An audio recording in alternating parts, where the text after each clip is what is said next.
Buen día, Jorge, buen día para todos. Y vos lo decías, en los últimos días vinimos contando qué pasaba con esta bajante del río Paraná, que ayer estaba en menos de 1,5 metros y que tenía consecuencias en todo lo que era el parque náutico y también justamente en la gente que iba al río, que pescaba. Pero nos vinimos hoy hasta el acuario del río Paraná, aquí en la zona norte de la ciudad de Rosario, para ver cuál es el impacto en la flora y en la fauna que está teniendo esta bajante del río Paraná, que decíamos ayer había bajado el 1,5 metros. Para eso estamos justamente en este momento con Vanina Vilanova, que es investigadora aquí del acuario, para preguntarle cuál es el impacto que están viendo y que puede tener esta bajante. Bueno, buenos días primero para todos. Y bueno, lo que yo les quería contar en realidad que el humedal, que es donde estamos ubicados, tiene sistemáticamente pulsos de inundación y de sequía. Esta sequía en particular, esta disminución, digamos, del nivel del agua en particular, es un poco más extremo que otros años, pero está dentro del periodo en el que baja normalmente el agua, que es entre agosto y octubre, anualmente eso se observa. Y el problema es si se prolonga mucho este periodo de sequía, puede tener un impacto en la migración de los peces, la reproducción. Hay peces que a veces quedan encerrados en las lagunas y no llegan a salir, y si bajan demasiado los niveles del agua, puede llegar a observarse mortandad de peces o puede afectarle a las aves también. Hemos visto estos últimos días muchas aves de este lado de la costa y no tanto en las islas, principalmente en busca de alimento. ¿Cuál es la especie justamente de pez que es más afectada, que a lo mejor necesita mayor caudal? En realidad los principales afectados son los peces migradores, ¿sí? Y de todas maneras su reproducción se da más en la época de veranos, entonces todavía estamos a tiempo, digamos, de que se dé esa migración y que a través de la reproducción en el cauce y luego la migración de los huevos a las lagunas, todavía eso no se vería afectado. Sí en los peces que van a reproducirse en las lagunas y luego los animales de las lagunas van al cauce principal. Por ejemplo, una de las especies que nosotros estudiamos, que es el pejerrey, es un pez que sube, remonta el río Paraná desde el río de la Plata y tiene una migración hacia las lagunas para el desove. Eso es en la época, a fin de agosto, septiembre, y luego el pez vuelve, ¿sí?, a bajar hacia el río de la Plata cuando comienza el verano. O sea, esta sería la época en que vuelve a descender hacia el río de la Plata. Entonces, si no vuelven a subir el nivel del río, esos peces por ahí no pueden volver a realizar esa migración. Decíamos, las imágenes son impactantes, veíamos largas extensiones con nada de agua y también las plantas que empiezan a crecer en lugares donde no estaban. ¿Cómo cambia esto y qué pasa con esta fluctuación del agua? Sí, en realidad eso está dentro de lo normal, o sea, cuando vuelva a subir el nivel del agua, esas especies vegetales están adaptadas, o sea, yo creo que eso no sería tan preocupante, digamos. Son especies que están adaptadas a este ambiente. Muchísimas gracias. Bien, ahí estábamos con la palabra de Vanina y ahora vamos a hablar con Julieta. Julieta es residente porque ahí Fernando les estaba mostrando el acuario donde todas las personas que quieran venir a visitarlo van a ver justamente la vida del río Paraná. Y hay aquí un tótem muy especial, buen día Julieta, que explica los pulsos de la inundación justamente y de la sequía. Sí. ¿Qué es lo que se puede ver gráficamente? Bueno, acá el visitante con lo que se va a encontrar son como unas animaciones que van a empezar a contar, a relatar todos los cambios que conllevan, digamos, estos ciclos de inundación y de sequía, que es algo natural en el lugar que habitamos y que, bueno, que todas las especies que habitan en el humedal están habituadas a estos cambios, a estos diferentes pulsos. Por ejemplo, ahora que acá en esta vamos a ver el río de este lado y acá la laguna. Entonces vemos que, por ejemplo, las ratas buscan refugio arriba de los árboles, las aves también. ¿Qué pasa? Cuando el río está alto, se conecta con las lagunas. En ese momento muchos peces migran hacia las lagunas para poner sus huevos, porque son aguas más seguras y demás. Y, por ejemplo, ahora que estaríamos en la bajante... Ay, a ver. La tecnología... Ahí está. Ahí vamos.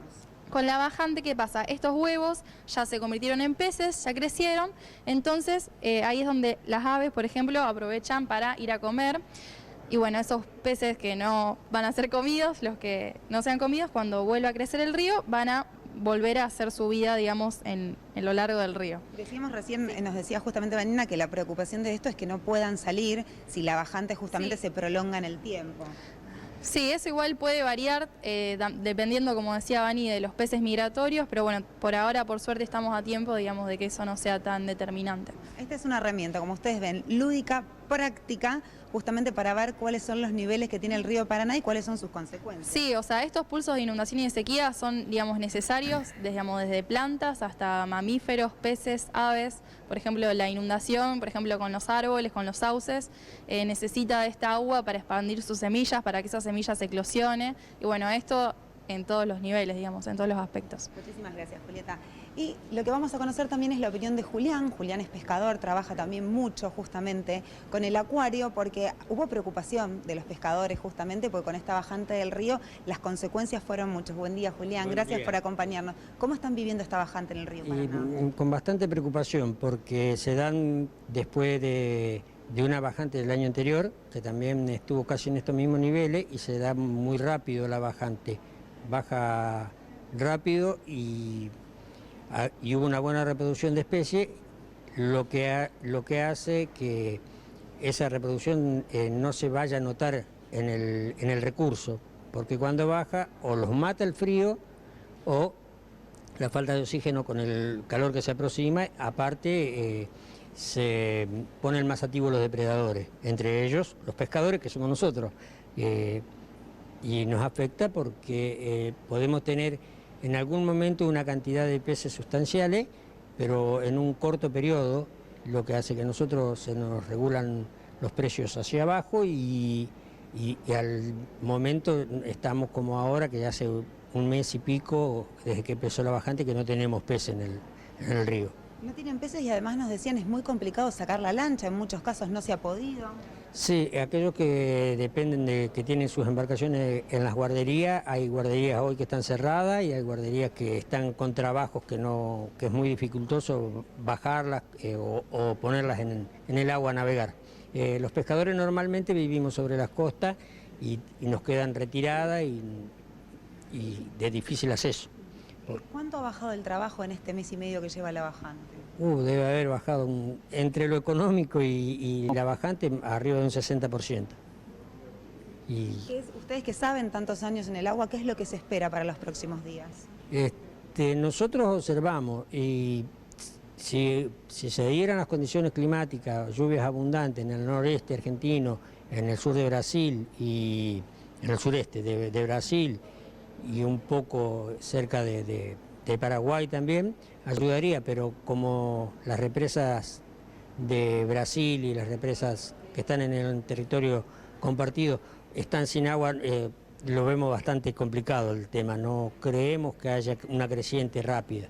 En estos días va a crecer 4 o 5 centímetros en el puerto Rosario, 4 o 5 centímetros en la cuenca más o menos hasta San Javier, pero fue por las lluvias que hubo y ¿Alcanza cuánto debería ser, digamos, cuánto es la media? Porque decíamos, lo histórico fue que el río Paraná haya bajado 1 metro, pero ¿cuál es el nivel óptimo? El nivel óptimo está arriba de los 3 metros, 3 metros 20 hasta 4 metros, 4 metros 50, es un nivel bueno para el turismo, bueno para la pesca y bueno para disfrutar el río.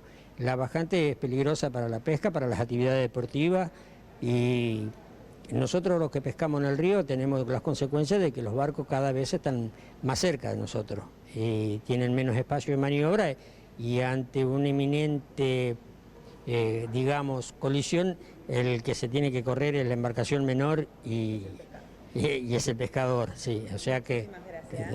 Bueno, ahí pasaba la palabra de Julián, lo decía él, es pescador, están esperando que crezca el río, hoy está ubicado en 1,56 m, pero lo óptimo es a partir de los 3 metros. Vamos a ir siguiendo, Jorge y Virginia, monitoreando lo que va a ser justamente el agua del río Paraná, pero les queríamos mostrar las otras consecuencias que están viviendo los peces, que está viviendo justamente la flora y la fauna del río Paraná y también los pescadores. Muy buen informe, Belén. La verdad que se abordaron todos los aspectos que hacen al río Paraná en toda su magnitud, ¿no? Porque por allí nos quedábamos solamente con el tema de la navegación, si se podía, no se podía, los cuidados a tener. Con esto tenemos un panorama mucho más amplio y cómo estas variables en la altura del río también complica a muchos actores relacionados con el viejo río, ¿no? Así es. Bueno, ¿tiene horarios allí? Porque estamos hablando del acuario del río Paraná, que es el único que hay en Argentina, de río, el único acuario de río. y uno de los más importantes de Latinoamérica, ¿no?